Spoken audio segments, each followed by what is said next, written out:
திமுகவுக்கு அரசு தான் பாதுகாப்பாக இருக்கணும்னு சொன்னாங்க. ஒரு முதலமைச்சராக சொல்லணும், சாமானிய பெண்கள் சொல்லணுங்க, சாமானிய பெண்கள் சொல்லணும், உழைக்கிற பெண்கள் சொல்லணும். இந்த ஆட்சியில் நாங்கள் சுதந்திரமாக போகிறோம். மகாத்மா காந்தியடிகள் சொன்னார் இல்லையா, இரவு 12 மணிக்கு கூட அவங்க பெண்ணு வந்து நகையை போட்டுட்டு சாலையில் என்னைக்கு நடந்து போகிறாங்களோ அன்னைக்கு தான் பெண்களுக்கு விடுதலை, பெண்கள் சுதந்திரமாக இந்தியாவில் வாழ்கிறாங்கன்னு மகாத்மா காந்தியடிகள் சொல்லியிருக்கார். நான் என்ன சொல்கிறேன், எங்கள் காலத்தில் தமிழ்நாடு அமைதி பூங்காவாக இருந்தது. நாங்கள் மட்டும் சொல்லலைங்க, நம்முடைய துணை ஜனாதிபதியாக இருந்த நாராயணன் அவர் சொன்னார், உங்கள் ஓய்வு காலத்தில் எங்கே கழிக்கணும்னு நினைக்கிறீங்கன்னு கேட்கும்போது அவர் என்ன சொன்னார் தெரியுமா, இன்னைக்கு இந்தியாவிலேயே அமைதியான மாநிலம், மக்களுக்கு பாதுகாப்பான மாநிலம் எதுண்டா தமிழ்நாடு தான் அப்படின்னு சொன்னார். அங்கே தான் வசிக்க என்னுடைய இறுதி காலத்தை அங்கே தான் கழிக்கணும்னு நினைக்கிறேன் அப்படின்னு சொன்னார். நாங்கள் மட்டும் எல்லாருமே சொன்னாங்க. இன்னைக்கு பெண்கள் 5 வயசு பாப்பாவிலேருந்து 85 வயசு பாட்டி வரைக்கும் கற்பழிக்கப்படுறாங்க. இப்போ பெண்கள்லாம் இருந்தால் கூட நான் கூப்பிட்டு சாட்சி சொல்லுவேன், என்னடா நீ ஒரு ஆள் தாண்டா இருக்க, என்னம்மா உண்மை தானம்மா, பாதுகாப்பு இருக்கா, கிறுக்கு போத வைக்குது. இன்னைக்கு கூட ஒரு பெண் பாருங்க, பெங்களூரில் ஐடியில் வேலை பார்க்குற பெண்ணு கஞ்சா கடத்துறாங்க. ஆந்திராவிலிருந்து தமிழ்நாட்டுக்கு, அது மேக்சிமம் தமிழ்நாட்டுக்கு, தமிழ்நாடு மூலமாக தமிழ்நாட்டு வழியாக இலங்கைக்கு கடத்துகிற ஒரு மபையா கும்மாலே வச்சுருந்துருக்க. இதெல்லாம் நமக்கு தெரியுதா? விதவிதமான போதைகள். இப்போ நான் இந்த சட்டமன்ற என்னுடைய தொகுதியில் நம்மளுடைய வணிகவரித்துறை அமைச்சர் அங்கங்கே பார்த்தீங்கன்னா கொடையை கொடுக்குறாரு, டிஃபன் கேரியர் கொடுக்குறாரு, என்னென்னமோ திட்டம் சொல்கிறார். என்னுடைய தொகுதி மேம்பாட்டு நிதியில் கூட நான் திட்டத்தை செஞ்சு அந்த அதிகாரிகள் எழுதி கொடுத்து யாரும் முறையாக சட்டமன்ற உறுப்பினராக பார்த்து எந்த திட்டத்தையும் கொண்டு வந்துட முடியாது. அந்த அதிகாரிகள் அவங்க வந்து எஸ்டிமேட் போடணும். எஸ்டிமேட் போட்டு கொடுத்தாங்கன்னா அந்த எஸ்டிமேட்டுக்கு அந்த நிதி ஒதுக்குவாங்க மாவட்டத்தில் இருக்கிற ப்ராஜெக்ட் ஆஃபீஸர். அதில் கூட செல்லூர் ராஜு கொடுக்குறத வந்து நீங்கள் மேக்சிமம் செய்யாதீங்க அப்படின்னு சொல்கிறாருன்னா, வாய்மொழி உத்தரவு போடுறாருன்னா, இது மாதிரி ஒரு அமைச்சர் நம்ம பார்த்துருக்கோமா? ஒரு அமைச்சர்ன்றவர் என்னன்னா எல்லாத்தையும் ஒரே கண்ணோடு பார்க்கணும். தமிழ்நாடுக்கே முதலமைச்சர் இவரை தான் சொல்கிறாரு, நம்ம முதலமைச்சர் பாராட்டுறார். மூர்த்தி நான் பார்த்த கூட்டங்கள்லே இந்த மாதிரி கூட்டத்தை நான் பார்க்கலேன்றார். அந்த மதுரை கூட்டத்தில் சொல்கிறார் நலத்திட்டத்தின்னு. அது பட்டா கொடுக்குறோன்னு சும்மா போலியாக கொடுத்து மக்களை கூட்டி கொண்டு போய் வச்சுருக்காரு. அதுக்கு மூர்த்தி கீர்த்தி பெருசாகி போச்சு அப்படின்னு சொல்கிறார். எல்லாரும் இவரை பார்த்துன்னு நான் கேட்குறேன், இதே முதலமைச்சர் என்ன சொல்லியிருக்கணும்? நம்ம மூர்த்தி வந்து மதுரை மாவட்டத்துக்கு நிறைய திட்டங்களை என்கிட்ட கேட்டு பெற்றார், மதுரை மாவட்ட மக்களுக்கான திட்டங்களை கேட்டு பெற்றான்னு ஒரு வார்த்தை சொன்னாரா? சொல்லுங்க. கூட்டம் சேர்த்தது சொல்றாரு, அவருக்கே தெரியுது எந்த திட்டத்தையும் இவர் கேட்க மாட்டார். நான் கொண்டு வந்த முல்லை பெரியார் கூட்டு குடிநீர் திட்டம் கொண்டு வந்தது, முயற்சி எடுத்தது நானும் எங்களுடைய அதிமுக அமைச்சர்கள், சட்டமன்ற உறுப்பினர்கள். நான் தான் முழுக்க என்னுடைய மதுரைக்கு மக்களுக்கு வேணும்னு சொல்லி எங்கள் முதலமைச்சர்கிட்டையும் அன்றைக்கி இருந்த உள்ளாட்சித்துறை அமைச்சர் கேட்டு பெற்ற நான் என்னுடைய தொகுதியில் இன்றைக்கி முழுமை பெறலைங்க. இன்றைக்கி நிறைய இடங்களுக்கு நான் போயிட்டுருக்கேன், மக்களை பார்த்து சந்திச்சுக்கிட்டு இருக்கேன். சந்திக்கும் போது தான் மக்கள் சொல்கிறாங்க, எப்பா அந்த புழு லைன் ராசு, அந்த புழு லைனில் தண்ணியே வர மாட்டேங்குதுப்பா. என்னப்பா நீ கொண்டாந்துன்னு சொன்னால் 24 மணி நேரம் தண்ணி பிடிச்சிக்கலான்னு சொன்னேன், எப்போ வேணாலும் தண்ணி பிடிச்சிக்கலான்னு சொன்னால் தண்ணியே வர மாட்டேங்குது. தண்ணி ஒன்றும் வரல, ஒழுங்காக வரல, பார்த்தீங்கன்னா சாக்கடை கலக்குது, எங்களுக்கெல்லாம் வரவே இல்லைனே அப்படின்னு பெண்கள் சொல்கிறாங்க. நிறைய வார்டுகளில் எங்களுக்கு இல்லை. ஆனால் நம்ம அன்பு சகோதரர் வணிகவரித்துறை அமைச்சருடைய கிழக்கு தொகுதியில் 14 வார்டுகள் இருக்குங்க. 14 வார்டுகளையும் முறையாக தண்ணி போகுதான். இந்த அதிகாரிகள் எப்படிப்பட்ட அதிகாரி பாருங்க, இந்த அமைச்சர் எப்படி இருக்கார் பாருங்க. இதே அமைச்சர் இன்றைக்கி அமைச்சராக இருக்கார். அவர் வெறும் சாதாரண சட்டமன்ற உறுப்பினராக இருக்கும்போது அவர் பகுதிக்கு நான் மதுரை மாவட்ட அமைச்சராக இருந்ததனால், கூட்டுறவுத்துறை அமைச்சராக இருந்ததுனால அண்ணன் எடப்பாடியார்ட்ட சொல்லி பாதாள சாக்கடை திட்டம் 700 கோடி ரூபாயில் கொண்டு வந்தது அவர் தொகுதிக்கு. என்னுடைய தொகுதியில் பார்த்தீங்கன்னா 2 வார்டு தான். அதுதான் இப்போ மாநகராட்சி 3 வார்டு, மீதி அவர் வார்டுக்கு முழுமையாக கொண்டாந்தோம். திருப்பரங்குன்றம் தொகுதி கொண்டு வந்தோம், முழுமையாக பெற்றோம். அதே மாதிரி தண்ணி முல்லை பெரியார் கூட்டு குடிநீர் திட்டம் இவர் தொகுதிக்கு வேணான்னு சொல்லி என் தொகுதிக்கு மட்டும் செஞ்சானா? மதுரை மக்களுக்கு கொடுக்கணும்னு சொல்லித்தான் அமைச்சர்கள் இருக்கணும். தமிழ்நாட்டில் பணியாற்ற ஒவ்வொரு அமைச்சரும் உறுதிமொழி எடுக்கும்போது எந்த விருப்பு வெறுப்பு இல்லாமல் இருக்கணும். இவர் என்னுடைய தொகுதி மேம்பாட்டு நிதியிலே இதை செய்யக்கூடாது அதை செய்யக்கூடாதுன்னு அதிகாரிகளுக்கு கட்டளையிடுறான்னா எப்படிப்பட்ட அமைச்சர்? என்னுடைய தொகுதியில் கூட்டு குடிநீர் திட்டம் போகக்கூடாது, சரியாக நடக்கக்கூடாதுன்னு சொல்கிறாருன்னா எப்படிப்பட்ட அமைச்சர்? உங்கள் தொகுதியில் முதலமைச்சர்னு சொல்லி நம்ம முதலமைச்சர் எங்கிட்ட 10 கோரிக்கை கேட்டிருந்தார்.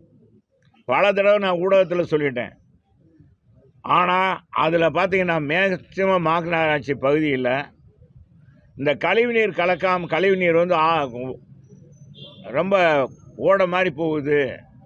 குடிநீர் வர்ற அன்னைக்கு பார்த்தீங்கன்னா தெருவெல்லாம் சாக்கடையாக இருக்குது, குண்டும் குழியுமாக ஆகிடுது. பிள்ளைகள் பள்ளிக்கூடத்துக்கு போக முடியல.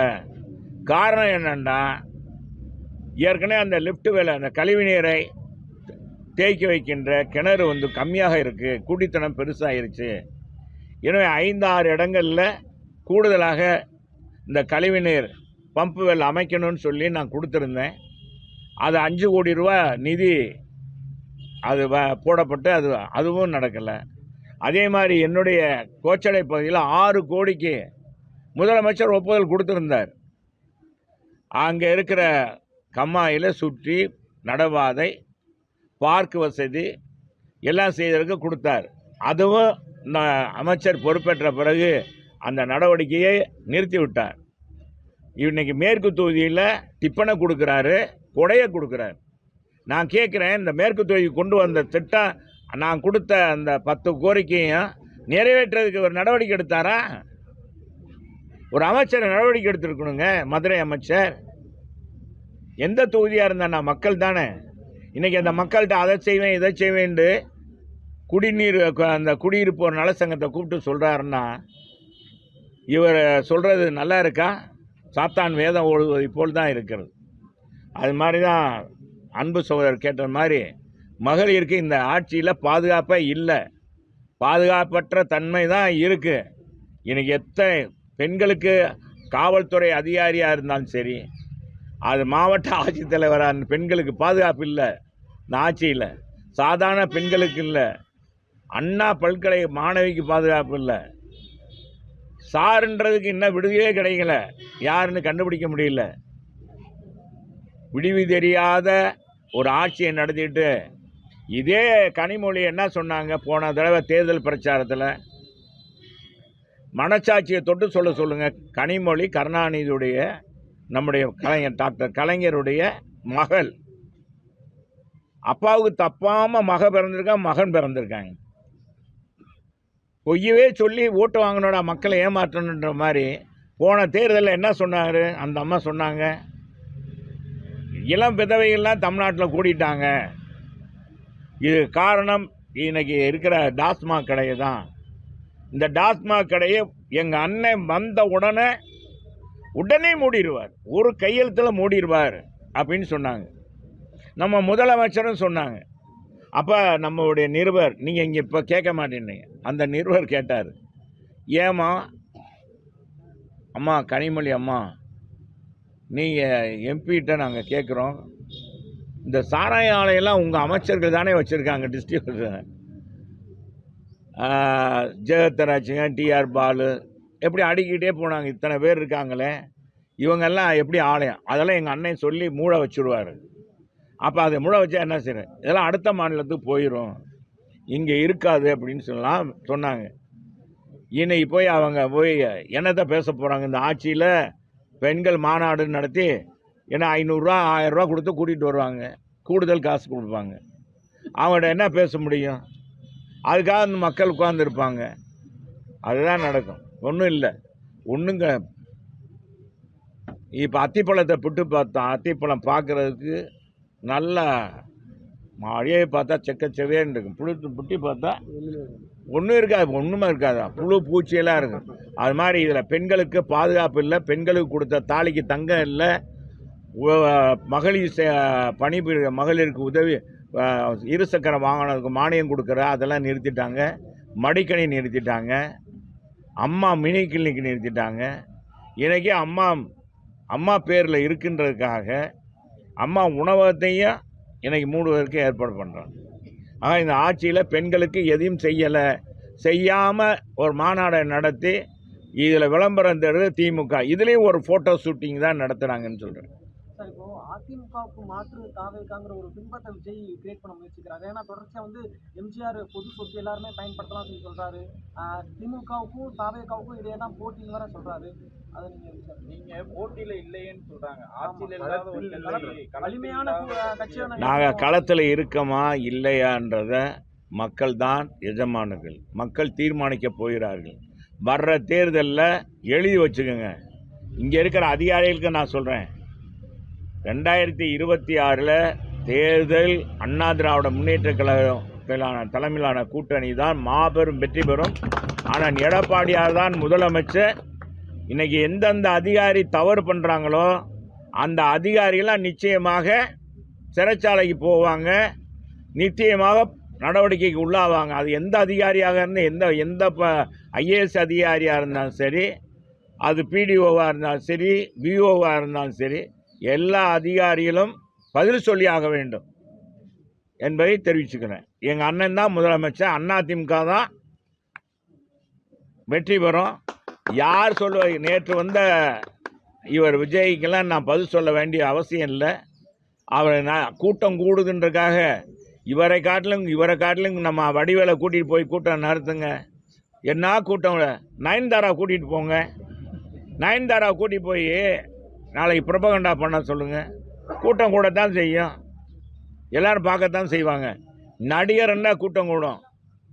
நடிகருக்கு அது இன்னைக்கு அவங்களுக்கு ரசிகர் இருப்பாங்க, இவருக்குன்னா கூடுதலாக ரசிகர் இருக்கலாம். இதை நேற்று கூட அவருக்கு சூசமாக சொல்லிட்டார மலேசியாவில், நான் சினிமாவில் தொடரணுமா தொடர வேண்டாமா அப்படின்ட்டு அவரே கேட்குறாரு. மக்கள் எல்லாம் நீங்கள் இருக்கணும்னு சொல்கிறோமே, அவங்க ரசிகர்லாம் சொல்கிறாங்க. மக்கள் கூட இல்லை, ரசிகர் தான். சரி பார்ப்போம்.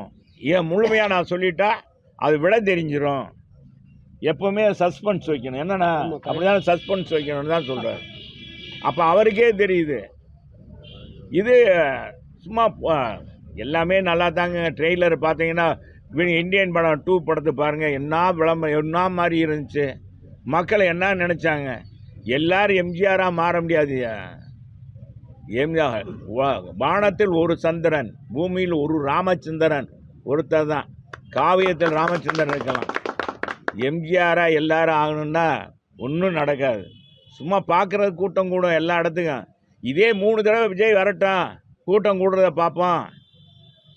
நம்ம டிஆர் வந்தாருங்க, அடுக்குமொழியில் பேசினார். கூட்டத்தை பார்த்தா அவர் கட்சி ஆரம்பிச்சிட்டார். டக்குன்னு பாக்கியராஜ ஆரம்பித்தார். அண்ணன் சிவாஜி மறைந்த நடிகர் சிவாஜி கணேசன், கமலஹாசன் டிவியே உடைச்சாரப்பா.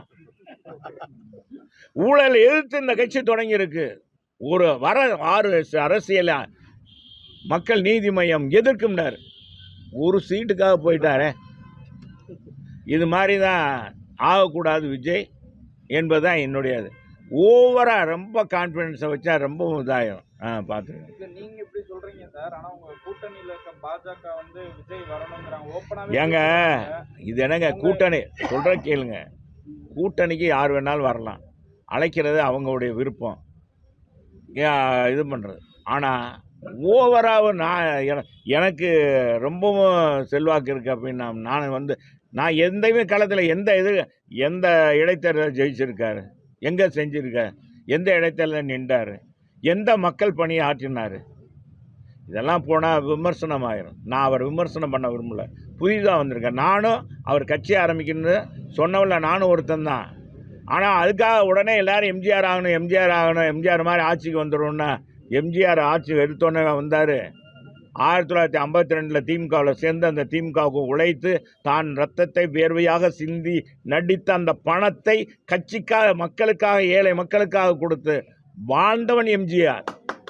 அந்த கட்சி தேர்தலில் நிற்காத போது அந்த கட்சியில் சேர்ந்தவர். பொது வாழ்க்கையில் அந்த கட்சி அப்போ தேர்தல் நிற்கல. 57 தான் தேர்தலில் நிற்கிறது. 15 சீட்டு, அப்புறம் 62 சீட்டு, 62ல் 50 சீட்டு, அப்புறம் ஆட்சி 67 ஆட்சியை பிடிக்கிறாங்க. அப்போவே அண்ணாவே சொன்னாரே புரட்சி தலைவரை பற்றி என்ன சொன்னார், ஒரு பானை சோற்றுக்கு ஒரு சோறு பதம்ன்ற மாதிரி அண்ணா என்ன சொன்னார், கோட்டையில் போய் எல்லாரும் அவருக்கு மாலை போட போகும்போது இந்த மாலைக்கு உரியவன் என் தம்பி ராமச்சந்திரன் ராயப்பேட்டை மருத்துவமனையில் படுத்திருக்கார். அந்த ரத்தம் அவர் படம் பார்த்து தான், அவர் ஃபோட்டோ போட்டு தான் ஜெயிச்சோம்னே சொன்னார். இது மாதிரி இவர் எந்த இதில் எதுக்கு ஆதரவு தந்தார்? பூரா தோத்த கட்சிக்கு தான் ஆதரவு கொடுத்தாரு. ஒரு ஜெயிச்ச கட்சிக்கு ஆதரவு கொடுத்தாரா? எத்தனை தேர்தலில் இவர் ஆதரவு கொடுத்துருக்காரு? எத்தனை தேர்தலில் இவர் அந்த கட்சியெலாம் அந்த ஆட்சிக்கு வந்திருக்கு? இவர் தொண்டர்களே இருக்கிறாங்க, இவங்க என்ன பின்பலம் அதையெல்லாம் நான் சொன்னேன்னா அப்புறம் அவர் ரொம்ப விமர்சனம் ஆயிரும். அதுக்குன்னா நான் வரல. எங்கள் கட்சியை பற்றி அவர் பேசலை, அதனால் நான் சொல்ல விரும்பலை. யார் கேட்குறாங்க அவங்க விருப்பம், யார் வேணால் கூட்டணி. எங்கள் பொதுச் செயலாளர் கரெக்டாக சொல்லிட்டார். கூட்டணி என்பது தேர்தல் பார்ட்னர், தேர்தலுக்கு பார்ட்னர். அந்த வாக்காளர்கள் சிதறக்கூடாது. மக்களை சந்திக்கின்ற போது அது அந்த வாக்காளர்கள் சிதறக்கூடாது. அதுக்காக தான் நாங்கள் கொள்கை கூட்டணி கிடையாது யாருமே. இப்போ கம்யூனிஸ்டுக்கும் திமுகவுக்கு ஒரே கொள்கையா? திருமாவளவன் ஏற்றுக்கிறாரா? இதே திமுக பாரதிய ஜனதாவோட இருந்த கொள்கையை ஏற்றுக்கிட்டாங்களா கூட்டணி வைக்கும்போது? சும்மாங்க. அதெல்லாம் கூட்டணி என்பது இதுதான். அண்ணாவும் அதே மாதிரி தான் கூட்டணி வைத்தார். எல்லா முரண்பட்ட கொள்கையுடைய கட்சிகள்லாம் ஒன்றாக்கி தேர்தல் நின்றார். அக்கா யாரையும் அழைக்கலாம், வர்றது வராது அவங்க விருப்பம். அதுக்கு நான் போகலை. அக்கா விஜயை பற்றி ராஜு சாடினார் அப்படின்னு நீங்கள் பிரேக் நியூஸ் போடுவீங்க. அதுக்காக நான் சொல்லலை. பொதுவாக எங்கள் கட்சியை பற்றி யாரும் நாங்கள் களத்தில் இல்லைன்னு சொல்கிறதெல்லாம் அது முட்டாள்தனத்துலேயும் முட்டாள்தனம். அந்த எங்கள் களத்தில் இல்லைன்னு சொல்கிறது, நாங்கள் களத்தில் இல்லைன்னு. எங்கள் எடப்பாடியார் நேரத்தை கூட்டத்தை பாருங்கள். அவருக்கு என்னங்க முகக்கவர்ச்சி, என்னங்க அடுக்குமொழியில் பேசுகிறாரு. எங்கள் பொதுச்செயலாளர் என்ன அடுக்குமொழி, நாட்டு நடப்ப சொல்கிறாரு, அந்த ஆட்சியுடைய அவலங்களை எடுத்து சொல்கிறார். அதை கேட்குறாங்க மக்கள். எல்லாம் பலதரப்பட்ட மக்கள் வர்றாங்க. அது மாதிரி இவங்க நடத்துகிற கூட்டங்களில் வருதா? எங்கள் கட்சி களத்தில் இல்லைன்னு சொல்கிற அளவுக்கு அவனுக்கு என்ன தைரியம் வந்திருக்கு ஒருத்தனுக்குன்னா? தவறு. நாவை அடக்கி பேசணும் பார்த்துங்க. வேறு என்னங்க? என்னை கேட்டால் தேர்தல் நேரத்தில் என்னென்னமோ எல்லாம் செஞ்சு பார்த்துட்டாருங்க. நான் கேட்குறேன், நம்ம முதலமைச்சர் உண்மையிலே 200 தொகுதி அது இதுன்னு சொல்கிறாரே ஒழிய, வெளியே பார்க்கும்போது தான் அவருக்கு இது வெளியே சொல்கிறாரு. ஆனால் உள்ளூரை நம்ம 23ஆம் புலிகேசி மாதிரி தான். அது அவர் ஏதோ சொல்லிட்டு சொல்கிறாரு. அதுக்கு இப்போ அப்படி இருந்தால் எதுக்கு இத்தனை திட்டங்களை அறிவிக்கணும்? ஊருக்கு போய் இது அப்படி இருந்தும் பார்த்தா இது பண்ணணும். எத்தனை திட்டங்கள், எவ்வளோ ரூபா கொடுக்குறாரு? முதல்ல இந்த 1000 ரூபாயை எல்லாருக்கும் கொடுத்துருக்கலாம்ல. நாங்கள் விலையெல்லாம் மிக்சி கிரைண்டர் மின்விசிறி எங்கள் அம்மா அறிவித்தாங்க, அனைத்து குடும்பங்களுக்கும் கொடுக்குறோம்னாங்க, கொடுத்தாங்க. நீ அதே மாதிரி கொடுத்துருக்கலாம்ல. அது 27 மாதம் கொடுக்காம 28ஆம் மாதம் கொடுத்துருக்கீங்க. கொடுத்தாரு. அது சும்மா அவராக கொடுத்தாரா? அதிமுக போராட்டம் பண்ணி ஆர்ப்பாட்டம் பண்ணி சட்டமன்றத்தை தொடர்ந்து எங்கள் பொதுச் செயலாளர் வலியுறுத்தின அடிப்படையில் தான் இந்த 1000 ரூபா கொடுத்தாரு. அதை எவ்வளோ கொடுத்தாரு? 1,16,00,000 பேருக்கு தான் கொடுத்தாரு. இப்போ கூடுதலாக கொடுக்குறாரு. ஏன்னா அன்னைக்கு தகுதி இல்லாத அன்னைக்கு எப்படி தகுதியானாங்க? அதுதான் அதை பார்த்துக்கணும். அதனால் முதலமைச்சர் உள்ளூர பயம்தான். அவருக்கு தெரியும் இன்றைக்கி கள நிலவரம். ஏன்னா உளவுத்துறை இருக்குது, உளவுத்துறையெல்லாம் அவருக்கு ரிப்போர்ட் கொடுக்காமல் இருப்பாங்களா? ஆனால் எடப்பாடியார் முந்துகிறார் என்பது தெரியும். அதிமுக கூட்டணி தான் ஜெயிக்க போகிறதுன்றது தெரியும். அதனால் அவர் பல திட்டங்களை அறிவிக்கிறார். இன்றைக்கி மகளிர் மாநாடு தன்னுடைய சகோதரியை வைத்து நடத்துகிறார். சொல்லுங்கள் வேறு. சார், அதிமுகவோட விருப்பமனோட மூமெண்ட் எப்படி சார்? நல்லா சிறப்பாக போயிருக்கு. ஏகப்பட்ட பேர் கட்டியிருக்காங்க. இப்போ முன்னால் ஆச்சும் 10,000 ரூபா, இப்போ 15,000 ரூபா கட்டி 15,000 ரூபாயை அறிவித்தோம். அதை டிடி எடுத்துகிட்டு வரணுன்ட்டாங்க. தேர்தல் கமிஷனுக்கு கணக்கு காமிக்கணும். அதனால் டிடி எடுத்து கொடுத்துருக்காங்க. நல்ல இடம் பாருங்கள், திருவிழா கோலமாக இருக்குது. இந்த எங்களை பற்றி மோசமாக பேசுகிறவனுக்கு சொல்கிறேன், அவன் எவனாக இருந்தாலும் சரி, ஏண்டா அப்படி இருந்தால் நான் கேட்குறேன், இவ்வளோ பேர் பணம் கட்ட வருவாங்களா? திருவிழா மாதிரி கூட்டம், தலைமை கழகத்தில் திருவிழா கூட்டம். சில பேர் கடையை விரித்து கடை வியாபாரம் ஆகாமல் உட்காந்துருக்காங்க. அது மாதிரி வியாபாரம் ஆகாமல் போயிடாம. சரி சரி, நன்றி, வணக்கம். போதுமா? அடுத்த தடவை பார்ப்போம். வாங்க வாங்க, நம்ம தான் சந்திக்க போகிறோம். வாங்க களத்தில்.